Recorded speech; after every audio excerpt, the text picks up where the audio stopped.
In the debate, the conversation we just heard, there is an assumption that we can say the decision-making weighs more or focuses on putting humanity first, but it makes an assumption that we all agree on one set of morality and decision-making process, or what we all desire or expect of life and the future.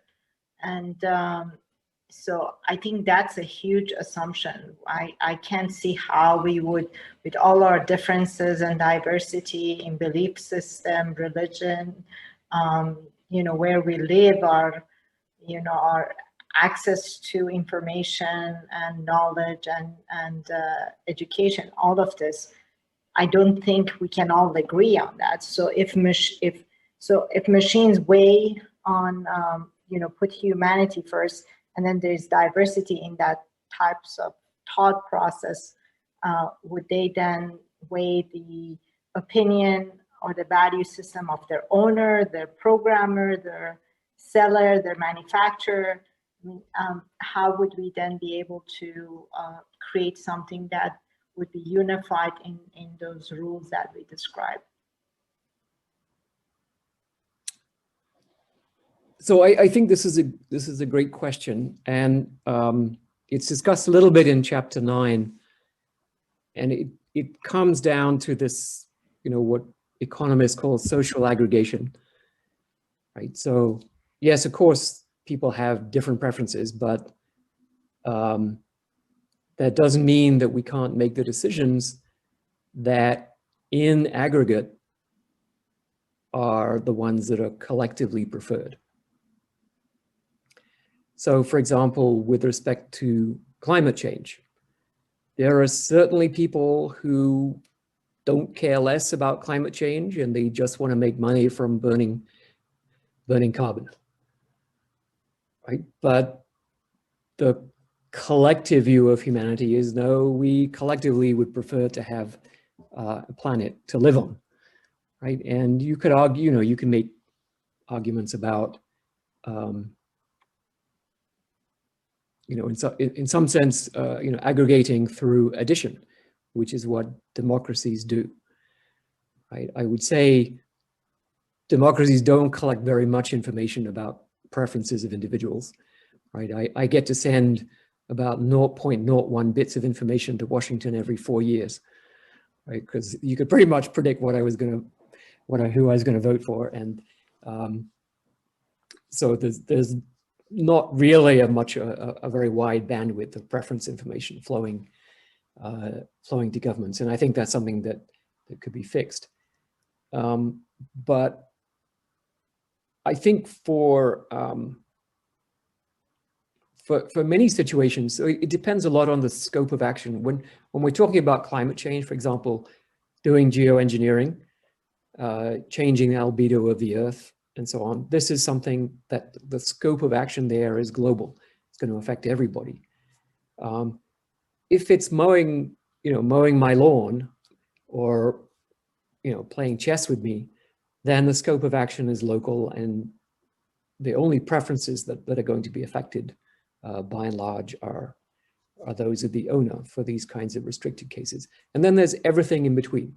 So when you self-driving car, it's not just the person who's in the car, but it's also the people who are run over, or whose cars are dented, or who are frightened by near misses, and or blocked by slow progress and all that kind of thing. So you have to write those algorithms so that they pay attention to the preferences of all the other road users, as well as the owner of the vehicle.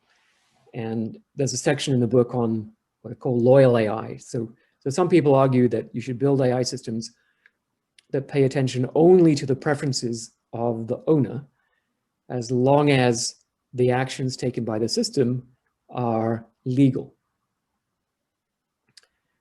And I think this is a huge mistake, because there's far more than just the written letter of the law that constrains our behavior, right? We we, or at least most of us, care about the preferences of other people. And so we operate with a huge complex background understanding of what is reasonable or unreasonable to do that doesn't have to be written down in laws. Whereas an AI system that's just serving the preferences of the owner while remaining within law is constantly going to be doing things that upset other people. And and every day we're going to have to pass another 50 laws to ban the weird stuff that the AI systems come up with that no human being would ever do. But it serves the interest of the owner, and so the AI system goes ahead and does it. So it's very complicated. But coming back to your original question, the aggregation of preferences, right? The question of how to do that goes back literally thousands of years. And as far as I can tell, the best answer we've come up with is roughly treat everyone the same. And to the extent that your policies affect everyone, try to find the policy that in aggregate has the best outcomes. It's hard to apply that in practical terms, though. When you talk about aggregate, you have countries with 1 billion population, and you have a country with 4 million population.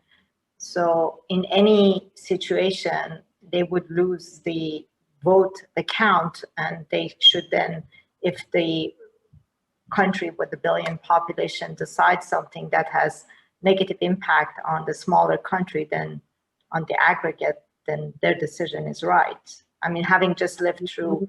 Not necessarily, no, because it doesn't, this, I don't want to get into a whole debate about utilitarianism, but this is, right, there's a version of utilitarianism that's just sort of doing the local accounting.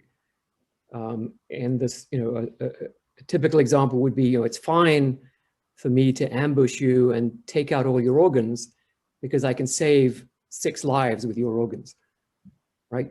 But no real utilitarian believes that, because if that was the case, then the life of everyone would be extremely insecure. And so we pass laws to ban this, but those laws are really reflecting the utilitarian principle that you can't go around doing that. And you can't go around having one country trample over the rights of another just because it's smaller, because then that could happen to any country, right? And so I don't think that rights-based and utilitarian approaches are inconsistent. They just have to be thought through very carefully. And when we deploy AI systems, the danger is that we do it in a way that's not carefully thought through, right? That somehow we get some equivalent of, removing people's kidneys because you can save lives with them, even if they still have a use for them, right? So you do want to make sure that you've thought through all the philosophical bugs. And philosophers are kind of like software engineers, right? They find bugs in other people's software, other people's philosophical theories of, how should you make moral decisions? And then, they constantly write papers saying, well, if that theory was right, then, here's a situation. I think one of my favorites is Tom Scanlon has a paper about, imagine the situation where everyone's watching the World Cup final, and by some terrible accident, one of the electricians somehow gets his hand trapped in the, on the cable that's carrying this signal, broadcast signal, to the whole world. And he's suffering terrible pain. And if it continues for too long, he may even die, right?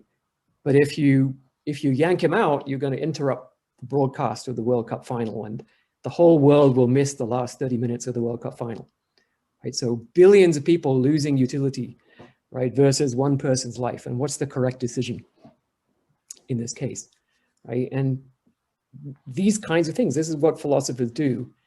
And we have to, unfortunately, as AI systems get deployed, where they can have major effects, as has happened with content selection algorithms for social media, right, which have more power over human cognitive input than any dictator in history, right? And they were just written by, you know, a bunch of undergraduates who drank too much coffee and put them out in the world, right? And they didn't look through all the philosophical literature to think about all the pitfalls of that. And now, you know, Facebooks and Twitters are coming to philosophers and other thinkers saying, please help us get this right, right? They did the trial and error and they made the error and it was catastrophic because they didn't think through it.